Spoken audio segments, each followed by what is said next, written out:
segunda aula. Agora que você já entendeu lá na primeira aula as questões de como educar de uma maneira só intuitiva, com base em dicas e ali, né, palpites, ou até em rede social, não é uma boa ideia, não é um bom caminho, que pode não construir boas habilidades e pode prejudicar o futuro do seu filho.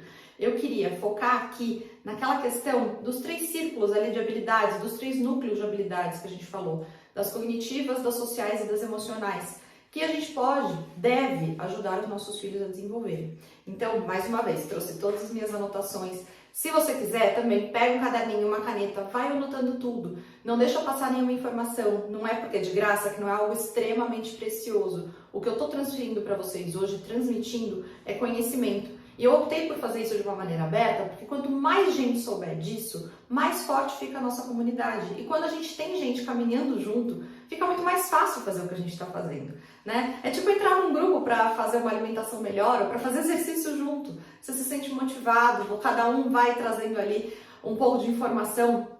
Tá todo mundo no mesmo barco, tá todo mundo se sentindo junto, parte de algo. Então, se você quiser, encaminhe essas aulas para quem você conhece, que eu vou ficar super feliz e privilegiada de você realmente estar compartilhando esse conhecimento e aumentando aí o nosso círculo de pessoas que estão realmente empenhadas e dedicadas na construção de uma relação saudável com os filhos e de uma educação de qualidade, tá? Então, vamos lá. A primeira coisa, eu queria que vocês conhecessem esse diagrama dessas habilidades aqui que eu vou mostrar, tá? Vai estar aqui divididinho nas 3 habilidades principais, ou seja, as cognitivas, as sociais e as emocionais. Hoje eu vou falar das cognitivas e das sociais. Eu vou falar das habilidades emocionais, que ao meu ver são hoje as mais negligenciadas e as mais importantes, tá? Não que todas elas não sejam extremamente necessárias, elas são, mas as habilidades emocionais, realmente, eu vejo que as pessoas não estão, né, elaborando, não estão desenvolvendo, nem em si mesmas e muito menos nas crianças. E isso é algo que pode causar muito prejuízo no médio prazo e no longo prazo, porque a criança não entender quais são as suas emoções e como se relacionar com elas ou como lidar, ela realmente vai ter muitas questões aí envolvidas que provavelmente ela não vai saber como resolver. Mas isso é assunto para a próxima aula. Hoje a gente vai falar aqui dessas outras habilidades, tá bom? E por que eu quero ensinar sobre essas habilidades, sobre algumas ferramentas? Porque existe sim a maneira mais tranquila, mais correta e mais fácil de conduzir a educação dos nossos filhos, de como lidar com o que a gente quer, para construir essas habilidades, para fortalecê-las e para que as crianças percebam o que é importante e que para a gente conviva de uma maneira tranquila também com eles. Então, é muito importante a gente saber, bom, eu estou fazendo isso por causa disso. É o que eu sempre falo, né? Entender o que te motiva e por que você está fazendo o que está fazendo. E a partir da identificação dessas habilidades e das ferramentas que a gente vai utilizar para conseguir implantá-las, tudo isso vai ficar bem claro e bem objetivo, tá? Então, vamos lá. As primeiras habilidades que eu queria falar... é que eu fui na folha errada. As primeiras habilidades que eu queria falar um pouquinho são as habilidades sociais, tá? Elas são 5, como dá para ver aqui no nosso gráfico, e são comunicação, negociação, empatia, liderança e relações interpessoais. Ou seja, são as habilidades que a gente precisa ter para se relacionar com as outras pessoas. A primeira relação que os nossos filhos constroem é com a gente, né? Com os pais, com os adultos, com os cuidadores ali, que estão presentes e disponíveis. E, obviamente, nós somos a principal referência de como construir essa relação. Então, é importante que a gente esteja bem atento e bem munido de informação ou de qualidade para que a gente possa conduzir isso da melhor maneira, tá? Então, por exemplo, a questão da comunicação, que eu bato tanto, né? É uma tecla até famosa, porque realmente a gente pode falar quase tudo nessa vida. A questão é como falar, a questão é como você vai transmitir a sua mensagem para ser compreendido, né? Como que você vai falar aquilo? Muitas vezes, se você se comunica da maneira equivocada, você não só não atinge seu objetivo, mas você causa um conflito, uma briga, um desgaste. Aquele famoso, eu já falei 1000 vezes que... O que você está transmitindo falando isso? Qual é a sua intenção? É que o seu filho tenha pena de você por estar cansado e falando 1000 vezes? A gente precisa ter essa comunicação de uma forma clara e funcional, ou seja, com foco em o que a gente precisa fazer para que isso realmente funcione, né? Ou seja, atinja o objetivo, o resultado daqui, tá? Questão de negociação. Negociação nada mais é, ao meu ver, do que você usar a comunicação para atingir o seu objetivo, né? Deixar claro, falar, bom, eu quero isso, e como eu vou fazer, né? Como é que eu vou manifestar o que eu quero? Do que eu preciso abrir mão para ter isso? O que a gente vai precisar negociar nas relações humanas aí para que a gente consiga atingir, ou até negociar com você mesmo, porque você não vai conseguir. E tá tudo bem, né? Também é uma habilidade que precisa ser desenvolvida, a frustração.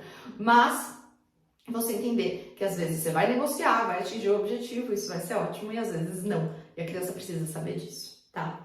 Questão de empatia. É uma ferramenta que a gente começa a plantar na primeira infância, tá? Por que a gente planta a empatia na primeira infância? Porque na primeira infância, a criança ela é muito egocentrada, ela é egocêntrica. Ou seja, ela está focada até por questões de aprendizado, de evolução e de realmente saber ali, identificar o que ela está sentindo, ela é muito focada só nela mesma, tá? Então ela não está muito preocupada se o adulto está chorando porque ele está triste. Ela se preocupa porque o choro do adulto fala, eu não gosto que chore perto de mim porque me faz, né, eu me sinto mal. Então, a empatia, ela é uma habilidade que a gente vai plantar agora nessa primeira infância, de uma forma muito enfática, deixando claro de que todos somos indivíduos com desejos e necessidades.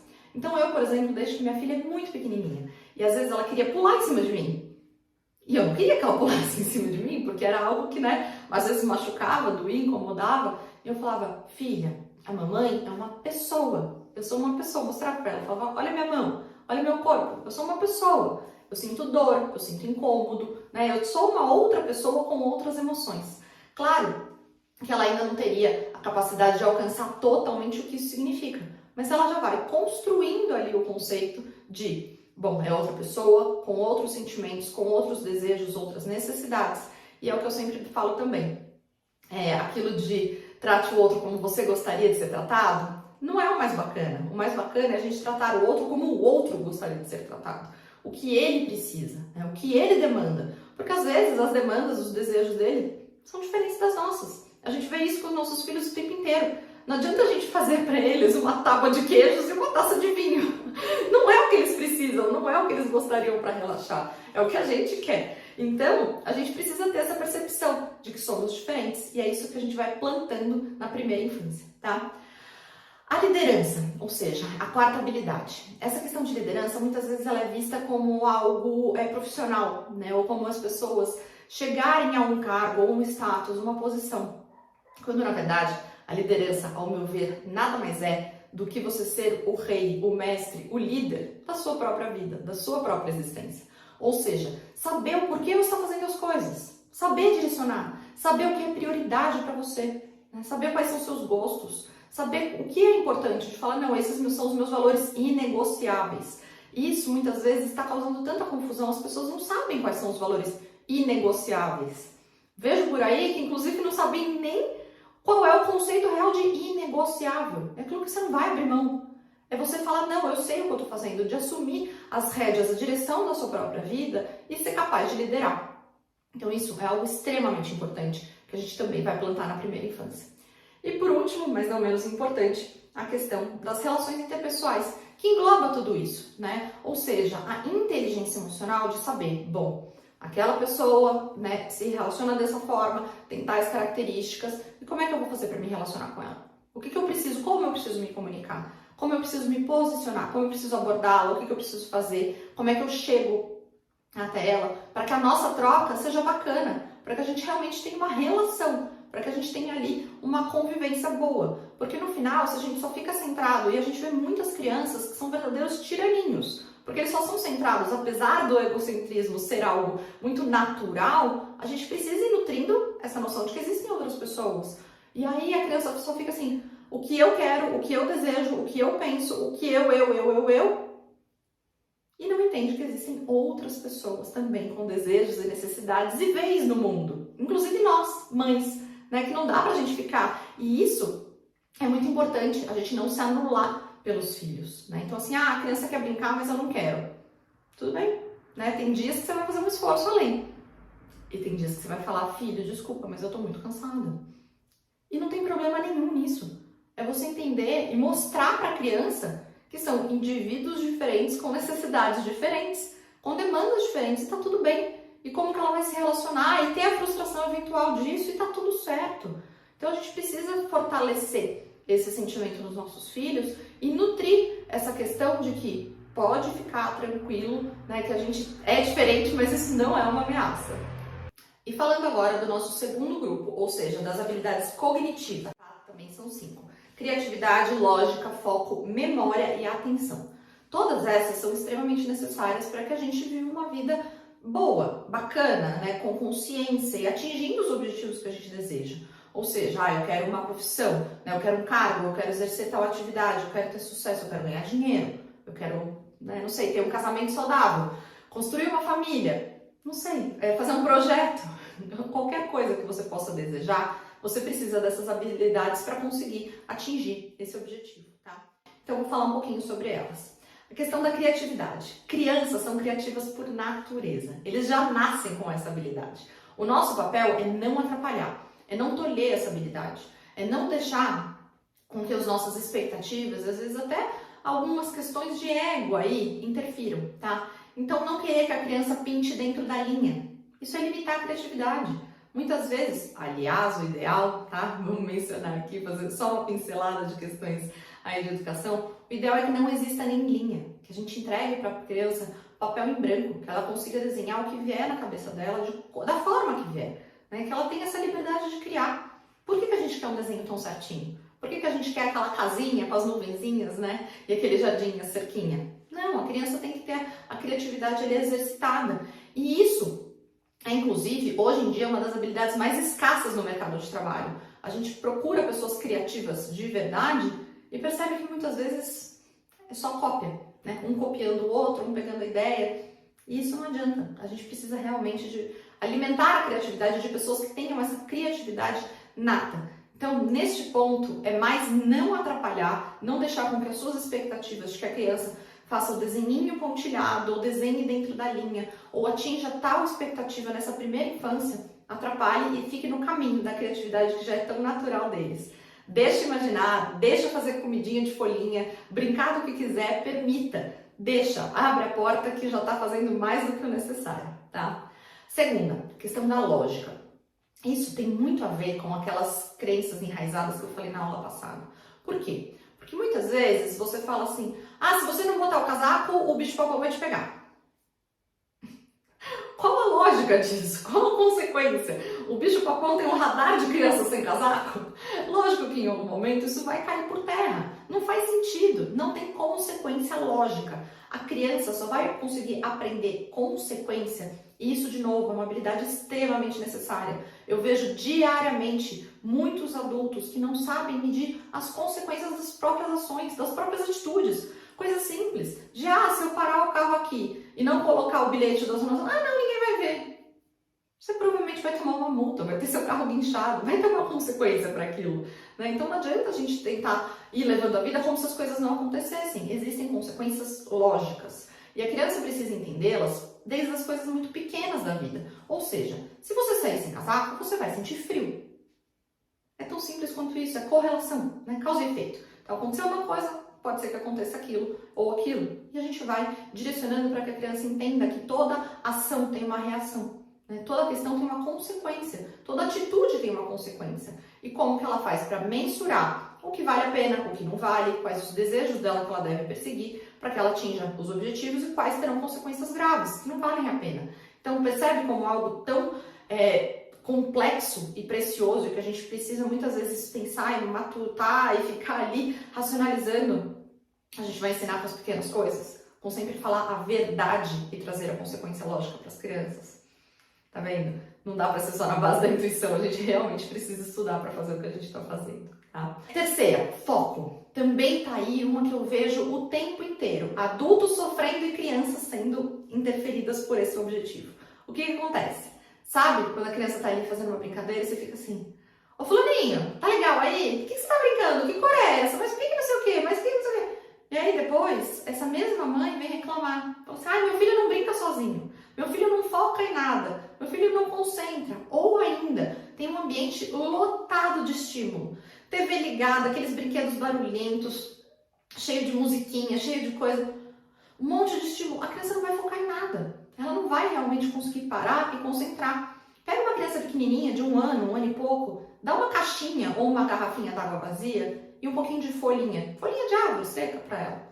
Perceba como ela vai ficar concentrada um tempão, tentando encaixar, tentando tirar, tentando mexer. O foco da criança também é natural, também vem já do nascimento. A gente só precisa não atrapalhar, a gente precisa permitir que ela tenha essa experiência e vá construindo essa habilidade. E também o que a gente mais vê hoje são adultos falando assim, eu não consigo focar 10 minutos para escrever um texto, ou para gravar algo, ou para escutar uma aula, para assistir. Por quê? Porque essa habilidade não foi nutrida lá atrás. Né? Porque você fala, vamos fazendo, tá cansado, tá entediado, vamos fazer outra coisa. Né? Sempre com estímulo, sempre coisa. Não, calma, deixa focar, deixa sentir tédio, né? Deixa, permita. Isso não é uma ameaça, muito pelo contrário, é um favor que você está fazendo, tá? Quarto, memória. A memória, daria para fazer uma aula inteira só sobre ela, porque realmente, aliás, sobre todas essas habilidades, né? Elas são bastante complexas e profundas. Mas a memória, ela é muito subestimada na infância. É muito comum a gente ver os adultos falando assim, deixa, não vai lembrar. Deixa, já esquece. Quando na verdade não é assim, a gente já sabe, por todos os estudos da área da neurociência, que não é verdade. A criança não esquece, tá? Ela lembra, ela sabe, ela processa aquilo de alguma forma. O que eventualmente pode acontecer é ela não verbalizar essa memória. Ou seja, ela não vai falar na linguagem nossa dos adultos, né? Essa comunicação de eu lembro, aconteceu, foi assim, assim, assado.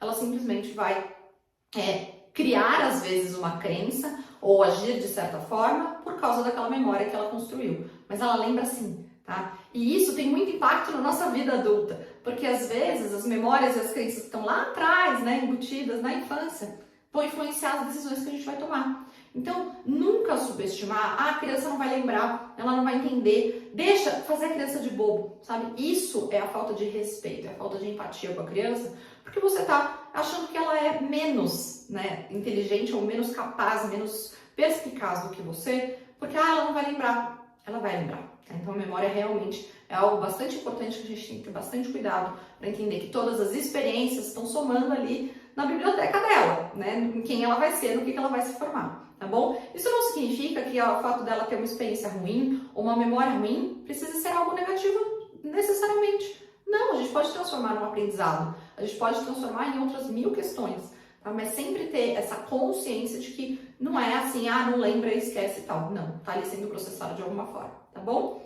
E a última delas é a atenção, que é ali bem próxima, né? Parente do foco. Que é exatamente isso, da gente não atrapalhar a criança quando ela está concentrada em alguma coisa.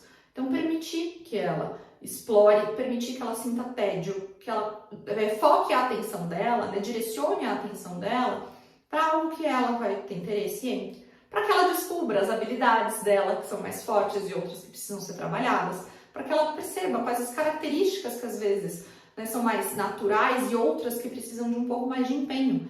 Essa atenção é essencial, inclusive quando a gente se comunica, né? Que é um dos pilares do Maternidade nos Trilhos, que é a comunicação, da gente falar, parar. É aquele famosa ferramenta que eu acho que foi uma das mais divulgadas já, educação respeitosa. Falar no olho, né? Abaixar e olhar no olho, falar na altura da criança.